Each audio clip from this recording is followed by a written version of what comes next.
36 size cross cut ப்ளவுஸில் back பார்ட்டும் ஸ்லீவும் cut பண்ணேன். Front part cut பண்ணுறதுக்கு மீதமுள்ள துணியை ஒத்தையாக விரிச்சு போட்டு அது மேலே பேக் பார்ட்டை கிராஸாக வச்சு ஷோல்டர் ஆம்கோல் எல்லா சைட்லாம் வரைஞ்சிட்டு பின்கழுத்து மட்டும் ஃபுல்லாக வரையக்கூடாது. இப்போ நம்ம முன்னாடி ஆம்கோல் கவர் எடுத்து குறைச்சி வெட்டிக்கிடணும்.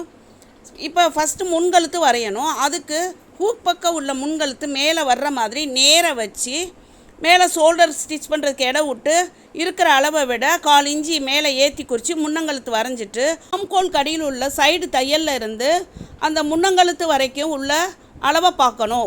அந்த இடத்துல வெட்டியிருப்பாங்க, தையலுக்கு இடம் விட்டு இப்படி கோடு போட்டுக்கணும் எவ்வளோ ஸ்டிச்சிங்க்கு வேணும்னு பார்த்து.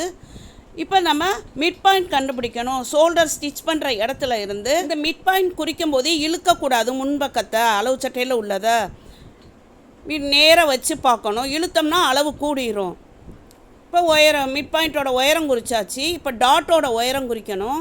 அதுவும் ரெடி அளவை விட கீழே இறக்கி குறிச்சிட்டு மிட் பாயிண்ட்டோட அகலம் கண்டுபிடிக்கணும். இப்போ ஷோல்டர்லேருந்து மிட் பாயிண்ட் உயரம் தான் கண்டுபிடிச்சிருக்கோம். பட்டன் பீஸ்லேருந்து தான் நம்ம மிட் பாயிண்ட்டோட அகலம் இருக்கிற அளவை விட 1/4 இன்ச்சு தள்ளி குறிச்சிடணும்.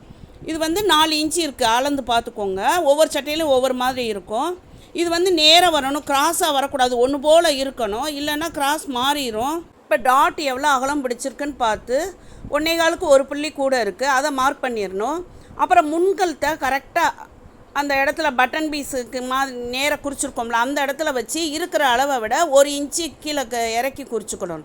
குறிச்சிட்டு இந்த 1.25ஓட இந்த மார்க் பண்ணதை ஜாயின் பண்ணிடணும்.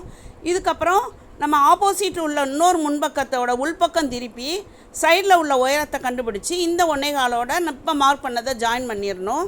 இப்போ ஒரு டாட் தான் குறிச்சிருக்கோம். மிச்சம் உள்ள 2 டாட்டை நம்ம ஃபிங்கர்ஸை ஒரு ஃபிங்கரை மெயின் டாட்டில் வச்சுக்கணும் எப்பயும் எடுக்காமல்.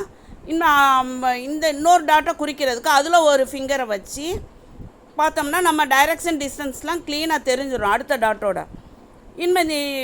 இன்னொரு ஆம்கோல் டாட்டை பிடிக்கிறதுக்கு நம்ம ஃபிங்கரை அந்த டாட்டில் தூக்கி வச்சிட்டோம்னா மெயின் டாட்லேருந்து ஃபிங்கரை எடுக்கக்கூடாது. மார்க் பண்ணிவிட்டு 2 இதுலேயும் 3 புள்ளியும் ஜாயின் பண்ணி பார்த்தோம்னா அந்த ட்ரையாங்கிள் கரெக்டாக இருக்கான்னு பார்த்து நம்ம செக் பண்ணிக்கலாம். இப்படி டாட் மார்க் பண்ணால் 100% அளவு சட்டையில் உள்ளபடி வரும்.